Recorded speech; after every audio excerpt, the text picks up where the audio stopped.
Today we talk about why two embryos can both look perfect on paper and yet still have very different chances of making a baby. I'm Dr. Mark Amols, and this is Taco Bout Fertility Tuesday.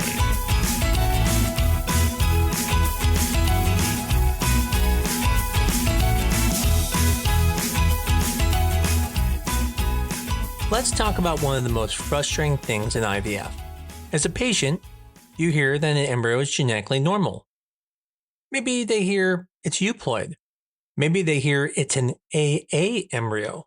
They might even hear that both embryos were tested by the same genetic company. And naturally, they would think, okay, so these embryos should pretty much have the same chances, right? And the answer is wrong. Not even close sometimes. And that's because one of the biggest misunderstandings in fertility is that normal means equal. And it doesn't.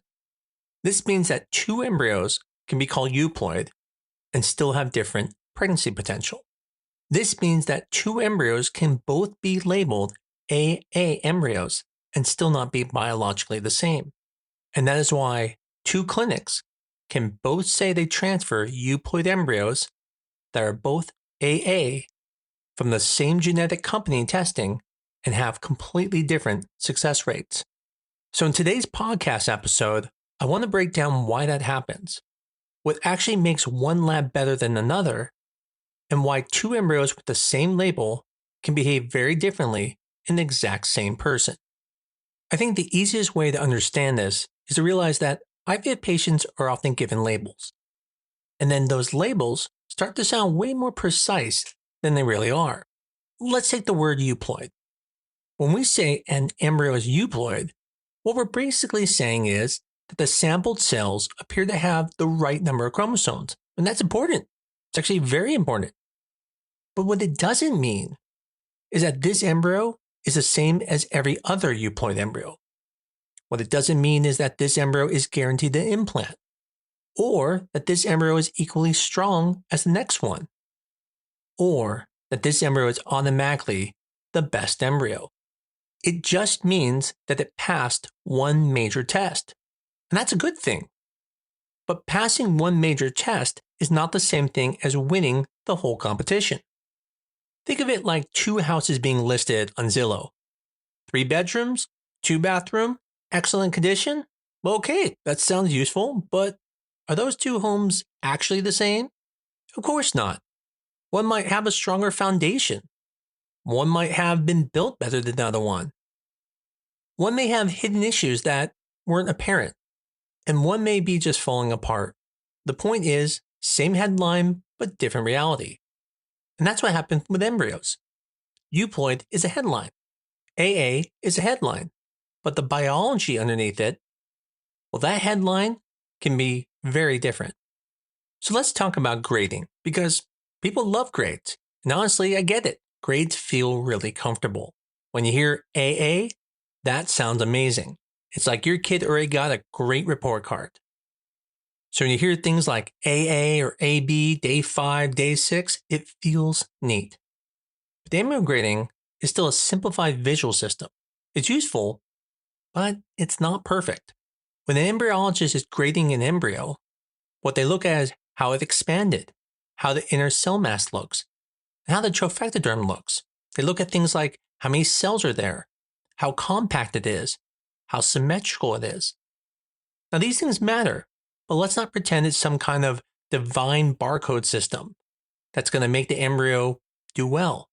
It's still a human visual assessment of a biological process.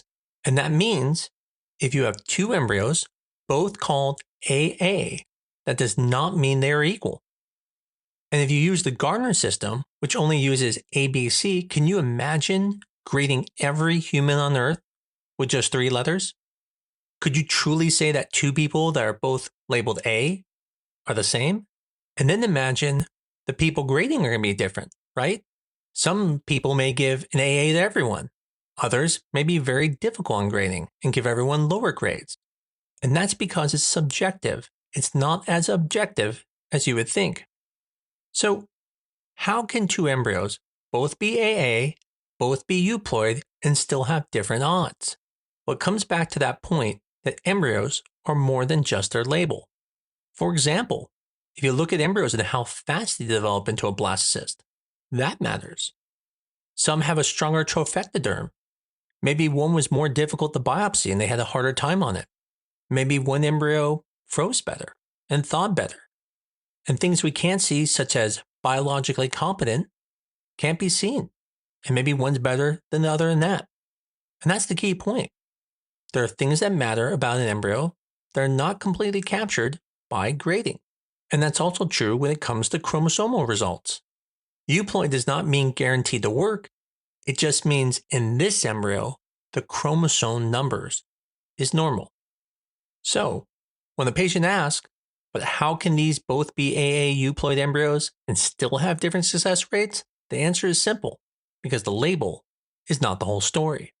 Well, now we get to the really important part.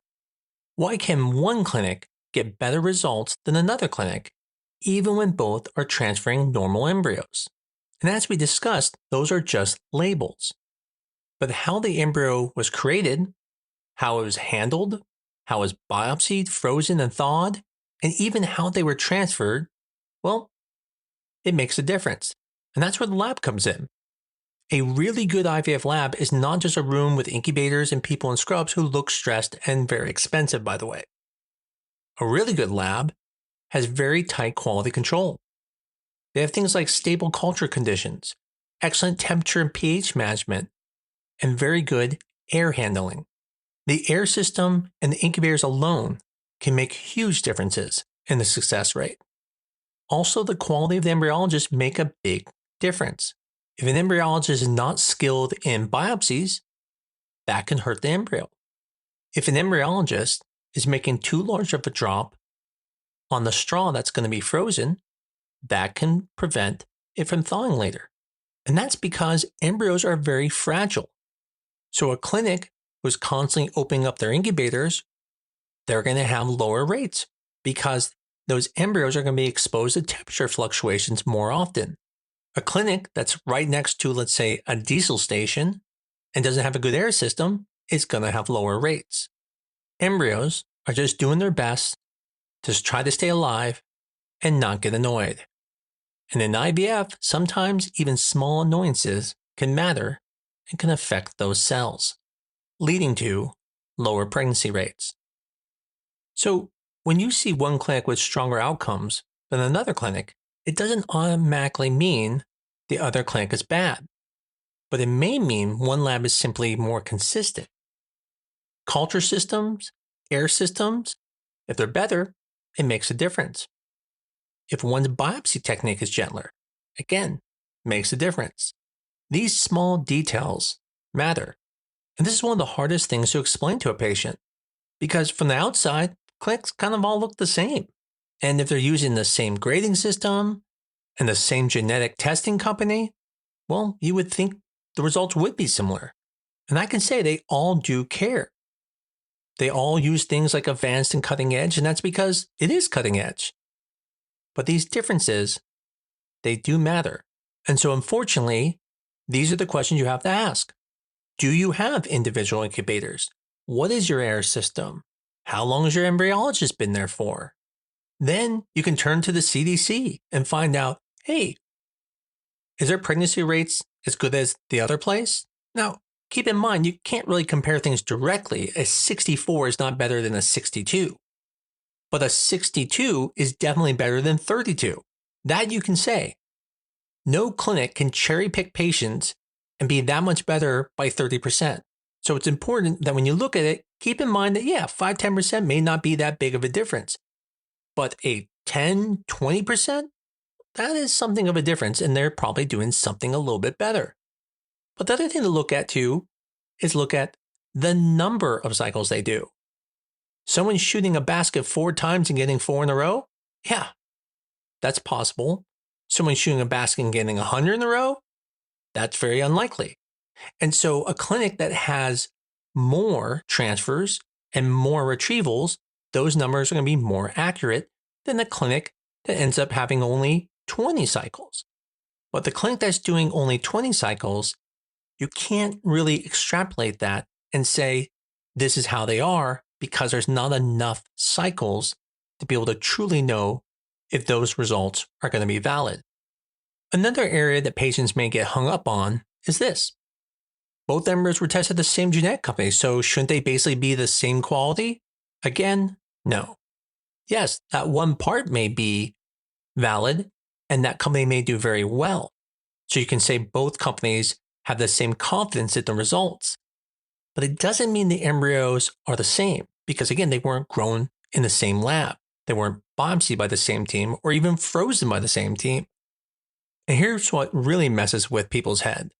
Even in the same patient with the same uterus, in what seems like the same situation, two embryos that have basically identical grading can still have completely different possibilities when it comes to success. Yes, the uterus matters. And if someone's failing multiple times, there could be a uterine problem. But the point is, the embryo still matters. And because we can't identify every factor that affects implantation, one embryo may be stronger and we have no clue of that. Unfortunately, we're not there yet. And both embryos may look good. And from our standpoint, they do. But clearly they're not, because some embryos work and some don't when they look exactly the same. So what should you take away from this episode? Well, first, a euploid embryo is good news, and it's worth being very happy about. But it's not a promise. The second thing is the grade. Sure, AA is fantastic, but keep in mind that the lab still matters a lot. And so that AA grade just says that, in their opinion, it looks really good. But when you're comparing clinics, don't just ask whether they use Pgt-a. Don't just ask whether they transfer euploids. Ask how the whole system is.